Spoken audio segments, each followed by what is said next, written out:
Hello guys, it's Ross from Shades of Chaos Games, showing off these fine pieces. So it's 3D printed,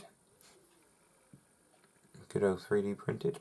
This is by Tom Barnes of Vector Design Maker. So Tom Barnes is a very good friend of ours who plays Outlands, hence these crystals. He made them up for us, and if you ask him very nicely, he can run you up a batch as well.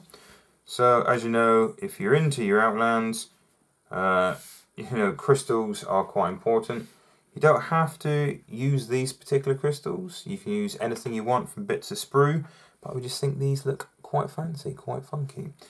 And he also, one of his many other products, makes barrels, which it's not key to Outlands. It's an additional rule, but we do like using exploding barrels.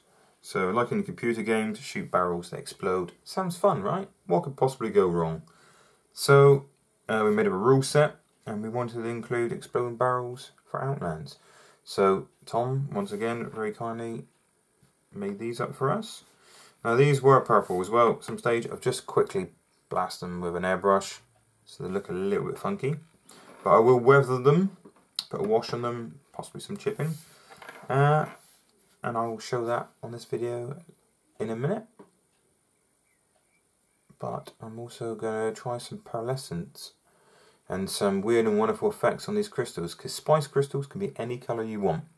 You can keep them purple like this, or spray them fluorescent green, whatever takes your fancy.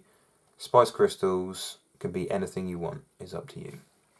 So I'll spray these up and come back to you in a bit. Okay, so with the crystals, I have blasted them with an airbrush, making the top sides slightly lighter with a fairly bright green. But what I'll do now is I will put a couple of glazes, possibly, on the centres of the crystals, making the edge highlights pop a bit brighter, some kind of contrast. Maybe even throw a metallic over the top to make the crystals look semi-shiny. So I'm going to experiment with a couple, like metallics on one, a wash on the other, and then maybe some inks possibly.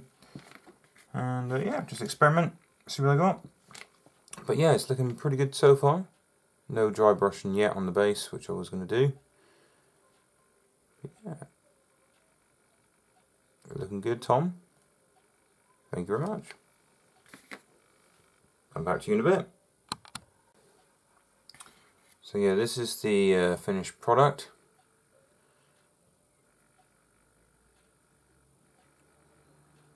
Just put a couple of washes on it, edge highlighted, nothing too fancy. I like them dirty, they grown out, they go down ground.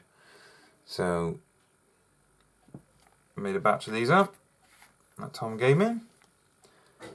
Please check out Tom Barnes at Vector Designs. Really good quality 3D terrain. And the barrels as well. So just spray them orange and give them a blast of Agrax. A bit dirty. But of course you can make them chipped with a bit of bolt gun metal or something. Maybe a design on the side of the barrel, so you could have oil barrels or fuel. Whatever takes your fancy. Little hazard triangle or striping on there. Whatever you fancy. Thank you very much for watching.